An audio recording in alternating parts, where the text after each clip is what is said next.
What's up, everybody? Bill with Honest Open Permaculture Hop Farm. Today, I'm going to show you how I'm planting out my watermelon patch. So we're going to be putting 13 watermelon plants in the ground today, and I just wanted to show you how I'm doing it, why I'm doing it like this, and just take you along with me. Let's dive in closer and show you what I've done already. Okay, so here's my idea. Right here in the center, the ground is open. On each side, from all the way back to here, and then from there, all the way out to there, is covered in cardboard. So a good 5 to 6 feet from the center is all covered in cardboard, and then I covered it in grass clippings. I'm gonna pan over here real quick for you. I still have more grass clippings that I'm gonna use to fill in the rest of the holes. For instance, like these holes right here, to fill in those holes to help with the grass and the weeds that are growing up. See, the problems I have in the past with growing watermelons in a no-till system where I'm not tilling up the whole ground and just killing everything around it so only the watermelons can go, is that the grass and the weeds grow up between the watermelons, and then it starts to really turn into a jungle all around here, which holds the moisture, doesn't let the watermelons breathe, and they rot out. So what I'm trying here is I'm gonna try to kill all this grass 5 or 6 feet out from the plant with the cardboard and the grass clippings, and just I can be able to mow right around here until the plant gets to that edge. Now I may need to add more cardboard when the plant gets to the edge, we'll see. But that gives it at least 5 to 6 feet on each side for it to grow weed free. In the middle, this is a pretty fertile bed. I've used this bed for the past 2.5 years now, and I always amend it with leaf compost and garden waste like leaves and grass clippings. So what I did also is I left the strip open from cardboard, then I came through and I put some homemade compost on top of that strip, about a foot up. Then I dug a hole.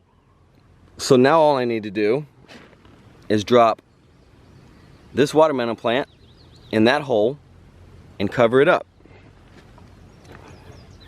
Look at this right here. We've already got an itty bitty watermelon on there.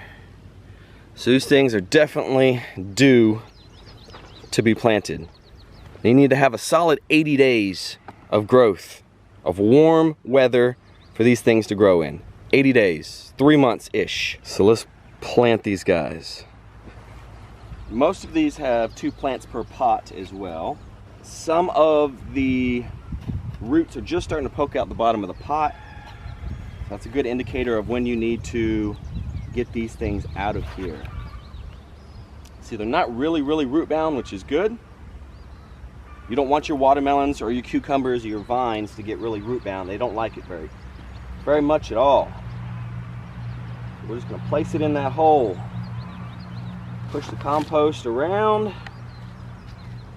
We're gonna have this running off to this side, this one running off to this side, this one off to this side, that one off to this side, so on, so on, so on. That's the plan anyways. They'll eventually run wherever they want to.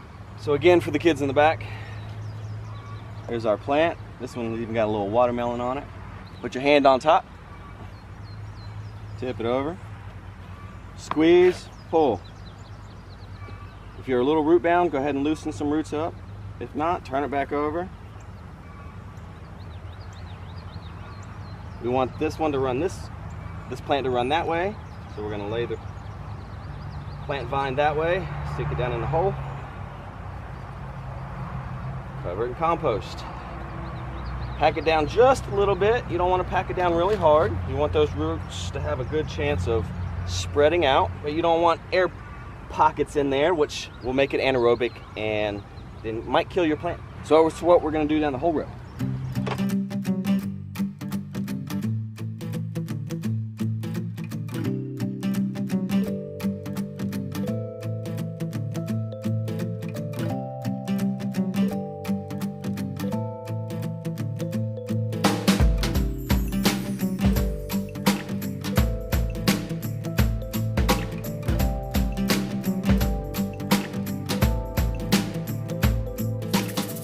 So those of you that are wondering what kind of watermelons we're growing, 2 different varieties. One is a sugar baby,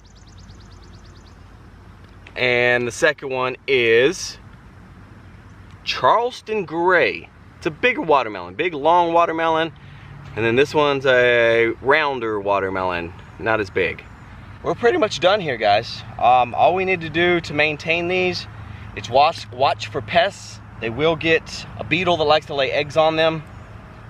We can fix that with DE, diatomaceous earth, and by picking the eggs off and picking the beetles off and killing the beetles. So we'll be watching that, we'll be watching the weeds, and we need to make sure we mow around this area so the weeds don't get crazy and the grass doesn't get crazy and drown out the watermelons. What we'll do now is finish putting some grass clippings on this cardboard.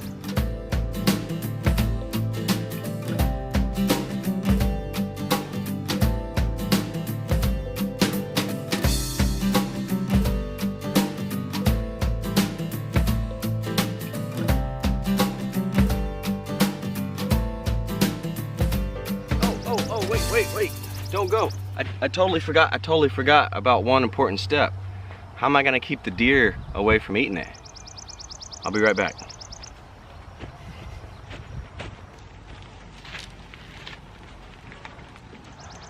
Electric poultry netting.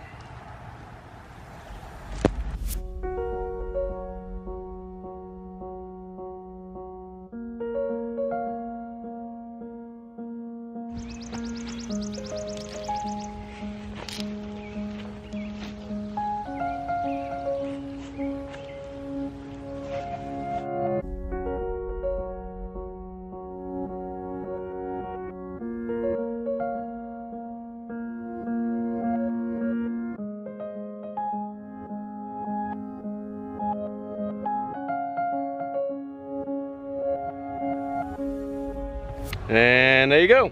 That's what we're doing with the watermelon patch this year. Stay tuned for the updates on the watermelon patch. I'll do one every month, I'll do one every month. If you're interested in watching something similar to this, click on this video right here. It's another way how I grow in no-till gardens. And if you want to learn how to make some of that beautiful compost to put in your no-till garden, click on that.